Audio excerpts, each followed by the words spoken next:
First question I'll answer is discuss stress and stressors. I would define stress and how the text defines it and how our definitions differ. Also, what the interventions to stress. My definition of stress is the pressure you feel when you have a lot going on in your life and you are finding it hard to deal with all those things at the same time. The book defines stress in section 12.1 as the cognitive effect or physical strain or tension that produces mental tension or reaction that disrupts the body's normal state of functioning. Both the book and I define stress as something that causes pressure. The book and I differ on the fact that the book talks about the body's function, how it affects them, and I do not. I define stressors as the thing that happens to your life that causes the stress. The book has a lot richer interpretation of stress than I could have even thought of. The book talks about different things, or different types of stress, and how they all come from different things in all the aspects of your life. The book talks about how to deal with stress, like relaxation techniques and time management training. I believe that exercise is the best stress intervention as it helps you be physically active while keeping your mind off the things that are stressing you out. The next question I'll answer is how your definition and experience of conflict similar and different than the text.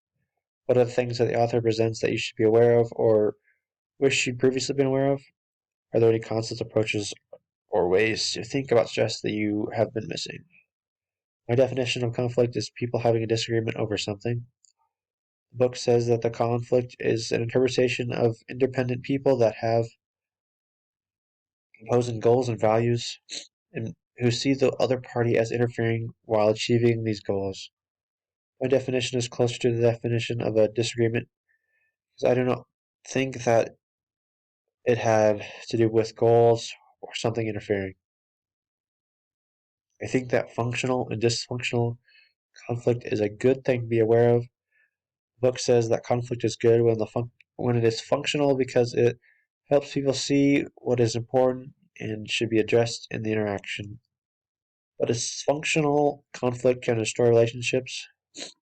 You can also see in the table 12.2 the functional side deals more with working together and being positive, not negative and confrontational.